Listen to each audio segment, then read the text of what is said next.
Hey, what's up guys, and welcome back to another video on the channel. More Real Madrid news today. First up, apologies there wasn't a video yesterday. Right now it's kind of installed at the moment. It's in the pause mode. That really isn't much going on.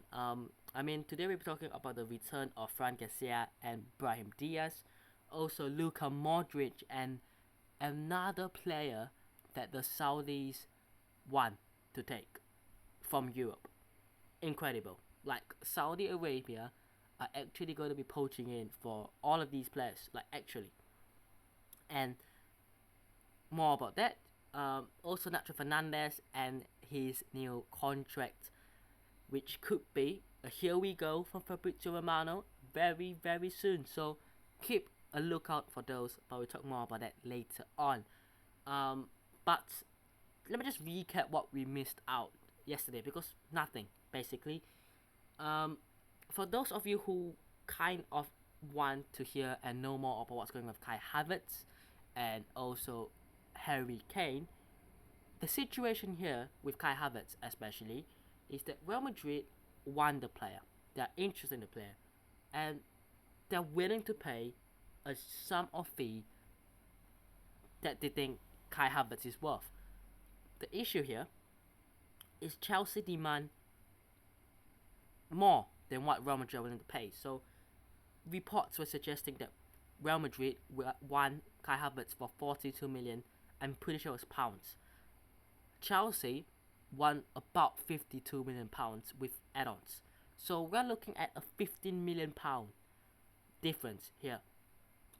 So look, I'm not saying an agreement is closed, but if Real Madrid feel like 45 million is what they will go to, and they feel like they would up it up a bit, but maybe not that much, and Chelsea are willing to lower it down to about 50 million, then I think we'll get closer to this deal. Because look, it's still about 15 million pounds in valuation, the difference between those clubs. So look, anything right now can still happen with Kai Havertz. It's unlikely at the moment, but it could still happen, and never say never, you know.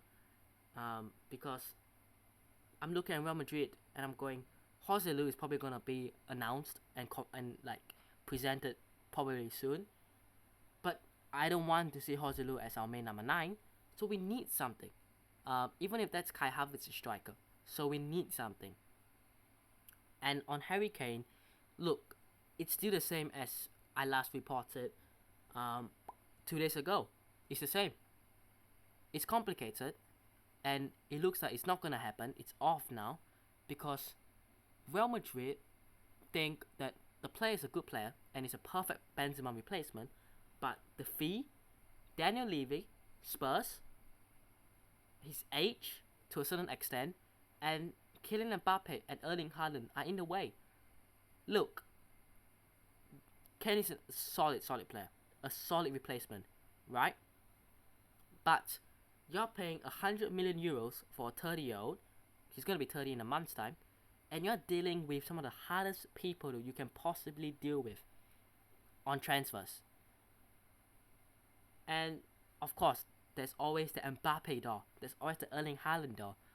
And I don't think we are going to be able to go past any of those doors. So, are we just going to go, no Kane, let's go for Mbappe, and then what happens in 12 months' time? Kylian Mbappe signs new PSG deal until 2026, and we are all there going, we have been played twice. Real Madrid need to move on from this Mbappe deal.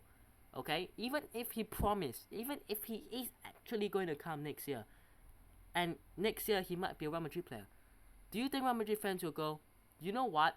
I'm gonna forgive everything that this guy has done. I'm gonna forget everything this guy has done in the past, rejecting this club, you know, embarrassing the club.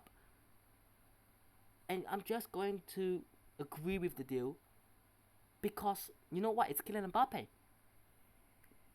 If that is the case, that is literally player above club. And I don't think Real Real Madrid fans are going to do that. I don't think the real fans of Real Madrid will go there, who watch the games live at the stadium, who support the club for years and years and years, who spend so much money on merchandise and tickets and all sorts, who are true Real Madrid fans, are going to say, look, you know what? I'm gonna support this because it's Kylian Mbappe. I think that is the biggest BS ever, and we just have to move on. Look, Mbappe, incredible player, but we've missed out on Haaland, and we could miss out on Harry Kane because of Kylian Mbappe. Let's not shy away from that fact. Okay, let's not hide away from that fact. So that's just my opinion. And you're also not guaranteed to get Mbappe next year, because what if he does sign a new contract anyways? So things right now are not looking good. But let's see what happens. But I'm gonna talk about Fran García and Brahim Díaz first. Now, Fran García is now back at Real Madrid. Official announcement made. The unveiling, the presentation could happen, I'm pretty sure Monday or Tuesday. One of the two. I can't remember. Might be Monday, and then Brahim Díaz Tuesday, if I'm not wrong. Something along those lines. But it's a great deal. I think to get this player back for about 5 million euros, that can be solid backup rotation to someone like Ferdinand Mendy. And forget about selling Mendy, keep Mendy. I know you're not going to get much more next season or the season after, but look, I don't know what this agenda against Mendy is. Like, look, okay, maybe he isn't a modern attacking fullback. Maybe he isn't good enough to some people's opinions. But I want to bring it back to one moment and one moment only. That goal line clearance against Man City last year in the semi-finals, when Phil Foden could have made it 2-0 and finished the game off. I think that sums up his Real Madrid career, right? Underrated is what that means. I think, look, yes, he's had bad games. Yes, he hasn't been fit for a lot of the time. Yes, he might have a lot of injuries a lot of the time. But you can't just shy away from, oh, he has been good at times, to only say, oh, he's only bad. He's only injury prone. He's only not good enough. And if we sell Mendy, we have only got one left back. One out and out left back. Don't talk about Alaba. Fran García is our only left back. Do we want to make ourselves go into a state like that again? Why did we sign Fran García? To have more than one option, and you want to go sell your other option now? That's ridiculous. On the player himself, I think he should gradually come in and be the starter, and he's a very good player. But right now, I see him as a rotational to Mendy, and I think that cannot be argued. And he's a great player, but slowly let him develop and show his talent, rather than force him into the first team. Because, look, when he was at Rayo, he was playing La Liga and maybe a couple of cup games. But now, he's got La Liga, he's certainly got cup games, but he has also got the Champions League to play as well. So, this is just a different level, and the competitive state will be higher, and he'll surely get game time. But let Mendy be the main left back for now. And then we have got Brahim Díaz, now pretty similar to Fran García, is that he's coming back. Now this time he's coming back off his loan at AC Milan, which has been underwhelming to say the least. He hasn't been up and highs, but I don't think it's been lows. I just think he's a mid player. I think if you were to rate Brahim Díaz from 1 to 10, you would say he's a 6. And I think that's probably the most you're going to give him. And do we want our players to be 6 out of 10? Not really. But I suppose he's the Marco Asensio replacement. I don't think he is a Marco Asensio replacement. The playstyle is different. He is definitely not Asensio, the type, the build, but Asensio's left foot is something else. Brahim Díaz is not left-footed, and he's mainly played as an attacking midfielder and even on the left, but not really on the right. So this deal is a very, very interesting deal for me. But it was expected. If Asensio goes, Brahim Díaz will be the kind of replacement, really. And reports are saying that Ancelotti was at a loss when he heard that Brahim Díaz was going to be the replacement. I think it's a bit not cruel, but I feel for Brahim Díaz a bit after those reports came out. But let's see what he can do. Give him a season to show what his qualities are. We haven't seen him play for Real Madrid much, really, and let's see what he can do on the big stage. Because look, AC Milan are a good team, but Real Madrid in the La Liga is a different story. So, look, let's see what he can do. I don't think Brahim Díaz would have really expected to come back to Real Madrid. I think he would have wanted to stay in Milan. If I'm being honest with you, I don't think Brahim Díaz would have wanted to come back because the game time will be lesser and the competitive state and the pressure will be a lot higher. But you know what? If he can prove it, that he can do it, fair enough. Again, as Fabrizio Romano has said before, he will sign that new contract. In fact, he might have already signed that new contract extension until June 2027. So it's a 4-year deal, and afterwards he'll be presented, I'm pretty sure, on Tuesday. So new contract signed and presentation to be presented on Tuesday. Wow. Saudi Arabia just won everybody from Europe, don't they? Next up on the list for them, after so many players, I mean, I can't name all because there's so many. Next up, Luka Modrić. Now, I haven't seen a specific club that are interested in Modrić as of now in Saudi. Now, bear in mind, when Benzema was linked, that at first there wasn't clear indications on which club wanted him. Now, and then afterwards, it was clear that Al Nassr and Al Ittihad wanted him, but he went to Al Ittihad. Now, Modrić, I think it's the same. I think Saudi Arabia want Modrić, and they will go, which club would suit him best? And if I'm predicting, I kind of expect Al Hilal to be the club that kind of would be interested the most. Maybe Al Ittihad want to link up Modrić and Kante and then Benzema. Maybe. It could be Al Nassr or it could be any other club in Saudi, to be fair. But reports suggesting are that Modrić is wanted by Saudi. Now, a few weeks ago, this came out and it was like Qatar and Saudi wanted Modrić, but he rejected it. Now, I think what they've done here is they went in with a low offer that isn't tempting.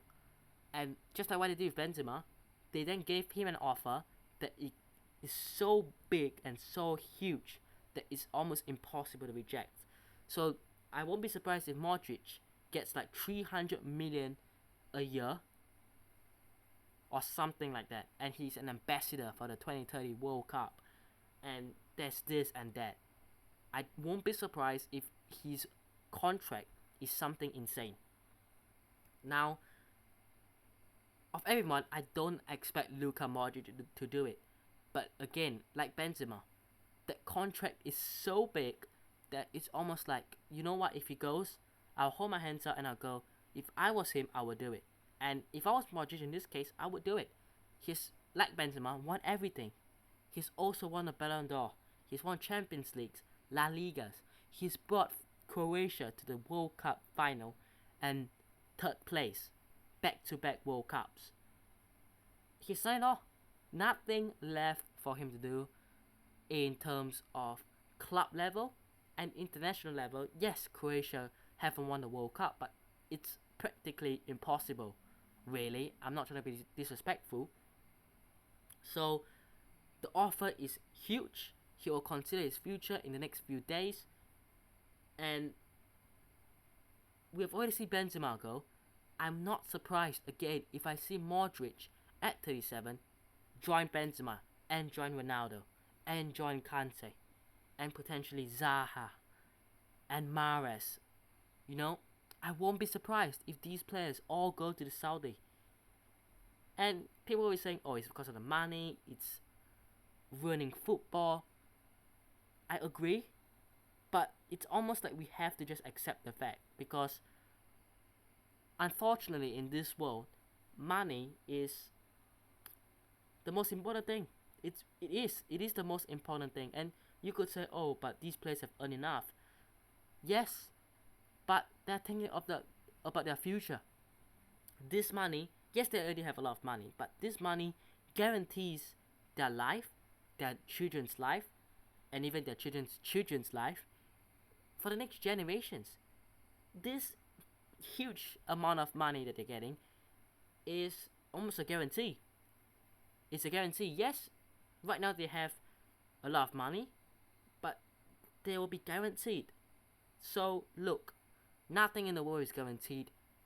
But if you know that you're guaranteed something, then you know it's a great offer. So look, that's all I'm saying. I hope Modrić stays. I want to see Modrić and Bellingham link up. They're almost kind of identical. I want to see how they play. Luka Modrić, Jude Bellingham. That is my dream. Right? That is my dream, to see them play together. And part of the reason why Bellingham joined was because of Luka Modrić. So, look, times right now are rough, and let's see what happens with this one. But to wrap things up, like I said earlier on, we have got Nacho Fernández. Now, Nacho is set to sign his Real Madrid career. Now, he has said publicly that he's had offers, but he wants to stay. So, look, new contract not a problem. 1 year contract until June 2024. Now, there was strong interest from Inter Milan, but Nacho is likely now to stay at the club. He's expected to stay. And to end things off, I just want to say that this guy is a legend. He has been at the club the longest now. Was it 11 years? Something along those lines now. Incredible. And look, Nacho has never really been a starter. He's always been a backup, but he's been happy with that role. He's been happy to serve Real Madrid, and he goes down as one of the legends at the club. For me, yes, Nacho is one of the legends of this club, and he's going to be the club captain next season as well. So, great news for Nacho, and great news for Real Madrid, and Real Madrid fans like me. So, let me know what your thoughts are on Kai Havertz and Harry Kane, like I talked about at the start. Fran García and Brahim Díaz returning, and also Luka Modrić. Do you think he'll go to the Saudi Arabia? And Nacho, what are your thoughts on his contract extension? But I hope you guys have enjoyed today's video. Hit the like button if you did, subscribe to the notifications on already, and I'll see you guys in the next one. Peace.